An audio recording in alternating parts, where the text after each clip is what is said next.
হয়েছে যে তুমি কেন ভারতের বিরুদ্ধে লেখো, তুমি ভারতের বিরুদ্ধে কেন কথা বলো, তোমরা কি পারবে এই যে ভারতের বিরুদ্ধে কথা বলতে?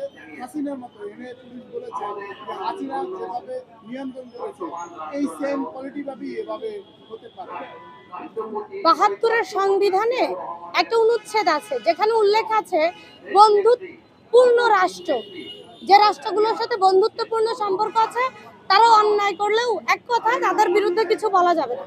এটা ৭২-এর সংবিধানে উল্লেখ আছে যে বন্ধু রাষ্ট্রের ক্ষতি হয় এমন কোনো কিছু বাংলাদেশ বলতে পারবে না, করতে পারবে না। এখন বাংলাদেশ বলতে কি বাংলাদেশের শুধু ভৌগোলিক অবস্থানকে তারা বোঝায়, নাকি বাংলাদেশের জনগণকেও বোঝায়?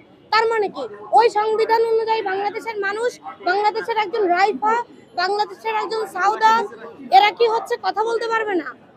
বাংলাদেশের একজন ইউনো ম্যাম, সংবিধান যে বলেন আপনারা, ইউনো ম্যামকে কেন বহিষ্কার আদেশ দেওয়া হলো?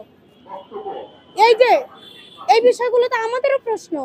সেই প্রশ্নের উত্তর আমরা কার কাছে গিয়ে পাবো? আমরা কার কাছে গিয়ে এই প্রশ্নের উত্তরগুলো পাবো? আমরা সেই মানুষগুলোকে খুঁজছি। আচ্ছা, গণভোটকে অস্বীকারের মাধ্যমে সরকার কি আবার সেই ফ্যাসিবাদের দিকে যাচ্ছে কিনা? অবশ্যই এটার বড় প্রমাণ ইউনো ম্যামকে, তারা সংবিধান মানলে দোষ আছে, দোষ নাই। ইউনো ম্যাম সংবিধান মানলে দোষ? ইউনো ম্যামকে যে বহিষ্কার আদেশ দিল, এটা কোন ধারায় দিল? উনি সংবিধানের ভাষায় আপনার হচ্ছে স্বাধীনতার ঘোষককে তার নাম বলবে, তাহলে তাকে কেন সরাই দিবে?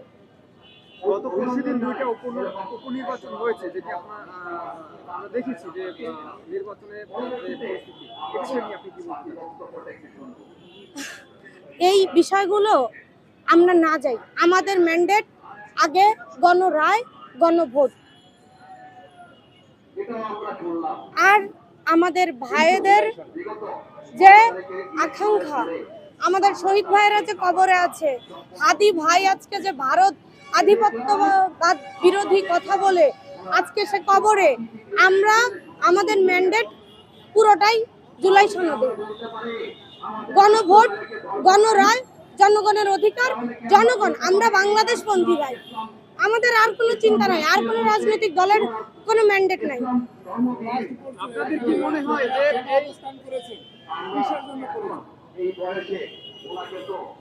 2026 সালের জাতীয় নির্বাচনে দুটো নির্বাচন হয়েছে, গণভোট এবং জাতীয় সরকার নির্বাচন। এই যে আপনারা জাতীয় সরকার নির্বাচনকে অ্যাকসেপ্ট করছেন, গণভোটকে 73% সাধারণ মানুষের, আপনাদের মতানৈক্য আছে যে 69% বা 73%। এই যে বাংলাদেশের বিশাল অঙ্কের একটা মানুষের, বড় অঙ্কের একটা মানুষের অধিকারকে আপনারা বাস্তবায়ন করছেন না। আপনারা নতুন ফ্যাসিস্ট হিসেবে প্রথম কাজটাই শুরু করলেন, গণভোটের অধ্যাদেশকে বাতিল করে, গণভোটকে বাতিল করে এই গণভোটের রায়কে দ্রুত কার্যকরের জন্য, বাস্তবায়নের জন্য আজকের আমাদের এই অনশন কর্মসূচি।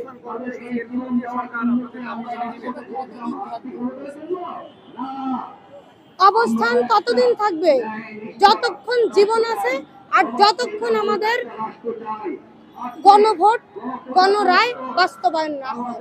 জুলাই সনদের পক্ষে, জুলাই সনদের সাথে কোনো নেগোশিয়েট হবে না, কোনো প্রকার কোনো লিয়াজু হবে না। জুলাই সনদের বিষয়ে আমরা সম্পূর্ণ একক এবং বাংলাদেশপন্থী হয়ে আমরা আমাদের কি বলে, আমাদের যে উদ্দেশ্য, লক্ষ্য, গণভোট, বাংলাদেশের যে জনগণের ইচ্ছা আকাঙ্ক্ষা, এটা বাস্তবায়ন পর্যন্ত, এটা যতক্ষণ পূরণ না হবে জীবন যাবে। আমার ভাইয়েরা তবুও নিজেদের এই প্রতিশ্রুতি ভঙ্গ করবে না।